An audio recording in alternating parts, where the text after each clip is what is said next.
Alright, so I'm gonna answer these 5 questions that you have sent me one by one. I'm gonna try to be as honest as possible. So, why do you create stuff? Well, that's quite simple. I create it for myself, and I think every single artist at the end of the day is creating stuff for him or herself. And everybody who says different, I think it's either in denial or not completely telling the truth. So, yeah, I create it for myself. What is the purpose of art? Well, the purpose of art, I think it can be defined in two different terms. There can be art for entertainment, there can be art for revolution, or revolutionary art, we could call it. Art for entertainment is pretty straightforward. I mean, if you probably heard a song in your life, so if you have done that, congratulations, you've interacted with art for entertainment. It's pretty simple, right? Any art that is able to develop a certain emotion, it can also be a negative emotion, right? A sad movie is still an art for entertainment, even though it doesn't necessarily entertain you in that way that you laugh. It entertains you that way that it develops a certain emotion which you feel through that certain medium. So we're talking movies, we're talking songs, we're talking books, we're talking any art you can possibly think of that generates an emotion is essentially art for entertainment. And then there is art that is revolutionary. This is a little bit more complex, but I think I can kind of explain it. Art revolutionary is art that is not supposed to generate an emotion, but instead generate an idea. Art for revolution, therefore, strives to put some emotions into the reader's or the audience's head and tries to develop them. So, for example, if you read, I don't know, Kaczynski's work, right? You're not exactly going to be like, well, I am sad or well, I'm happy. You're not gonna be entertained in that sense. You're most likely going to have an idea. You have an idea in your head, and you're probably maybe or maybe not gonna act on it. And even if you don't act, that idea is still there, and that idea still haunts you. I think it was Nietzsche who said that reading pollutes the mind. This is exactly what he was talking about. You see, the idea stays there. And whether you like it or not, whether it's a good or bad idea, the idea stays there. And you are no longer yourself, you're somebody else's idea, or at least partially. So if the revolutionary art does its job well, it produces people who follow the ideas of that are supposed to be generated, or at least think about those ideas, or at least include them in their daily lives. Revolutionary art is basically meant to start a revolution in big quotation marks, but mainly to get a reaction out of somebody. Okay, so the third question is it essential? Is art essential? Well, I think it matters on what exactly do we talk about when we say essential, because art usually develops when the culture is at its peak. When the culture is just starting, there is no art. Why is that? Well, people don't really need art, do they?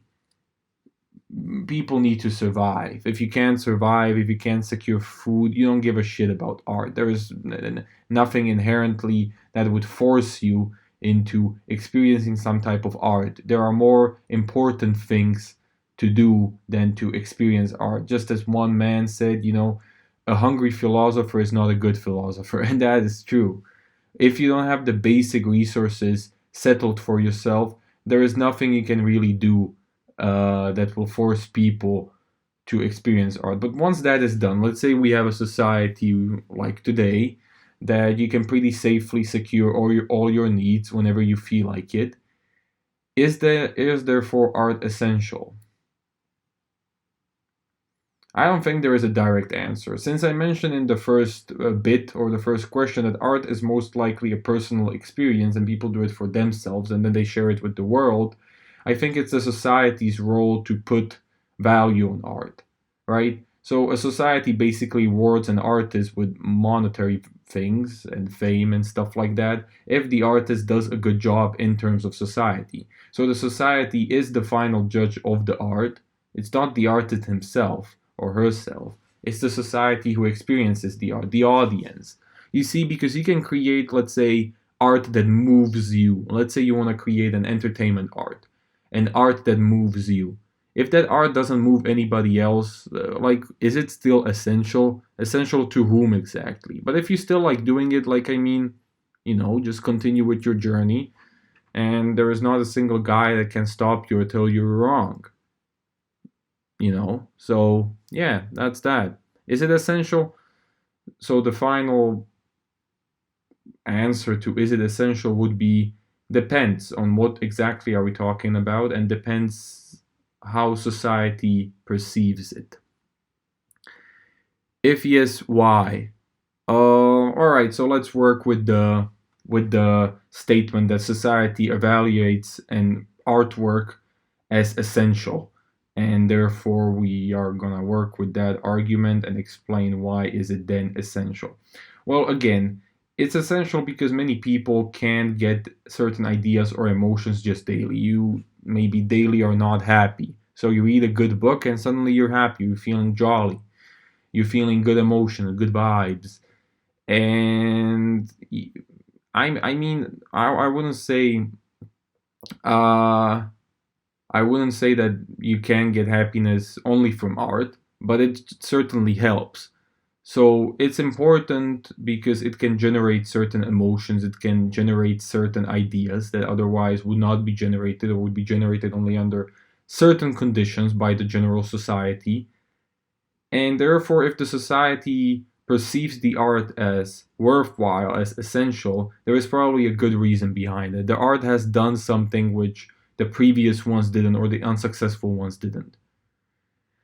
So, and the last question is, why does our educational system downgrade it so much? Well, I do agree with the statement per se, but we have to first think what the educational system is made to do. The educational system is not made to make people artists. The educational system is made to prepare you for the world. Unfortunately, the world is not full of artists, and it never will be. So, school and educational system in general is made for people to create, to do stuff. It's not meant for people to create stuff in their heads. It's made for manual work, basically.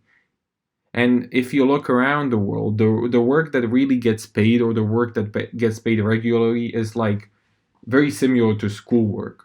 For example, let's take an average job, right? And let's compare the thing to a school. Now, you come to school at a certain time, the same with a job. You sit down at your dedicated place, the same with a job. You listen to a figure of an authority giving you information, same with a job. You do something with that information. In school, you're supposed to remember that information because you're still learning. In a job, you're supposed to remember that information because you're supposed to use it somehow. So, for example, in school, a teacher gives you an assignment. You are supposed to do that assignment in order to learn. Now, in a job, if a boss gives you an assignment, you're supposed to do that assignment because the job requires you to do so, and that is essentially what you get your wage for. Again, right? Your work at the end of the day is evaluated by some value. In school, you get grades. At work, you get a paycheck. Grades basically mean this is how good you are with our curriculums. A pay basically means this is how valuable you are to the company. This is how we value your job. That's why people get paid better and worse. That's why some people get better and some people worse grades, right? So yeah, educational system is not built for artists, and you may argue that there are liberal arts schools and shit like that, but you really have to think, like, do you really want to study art? Like I don't mean that in a degradatory sense. You do you. I don't really care. But think about it. Art is supposed to be for you, for expression. So if you don't have the means to express art, if you don't really feel it that way, why the fuck would you go to an art school? Well, why would you go there? Because you want to study more about it? I mean, you go on the internet and you can find so much more information about art. It's just like there's nothing to it. And then you might say, well, I don't do art for myself, I do it for the money. And that is a perfectly viable goal. But still, I would question the entire part of going to an art school and trying to pursue creative hobbies, because you see, you never know when the society is going to deem you valuable. You see people who haven't even touched art school become top-notch artists, and they don't even fucking know what that means. And then there are so many people who graduate with 100K debt, and suddenly there is nothing to do, because nobody really wants them. Some people say some people have a natural talent, and you only have to have a natural talent for art.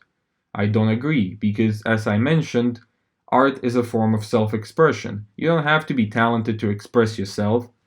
You just do it. You do it your way, you do it. And if you're satisfied with it, then who the hell is anybody to tell you that, well, it's wrong? Hola, ¿qué tal? It's wrong. No, nobody is there to tell you exactly that. The society puts the final value on art, but it can still have some value to you that doesn't directly tie to the society. So yeah, that's my answer to those 5 questions. I hope it helped, and I'm really looking forward to the video. Stay tuned.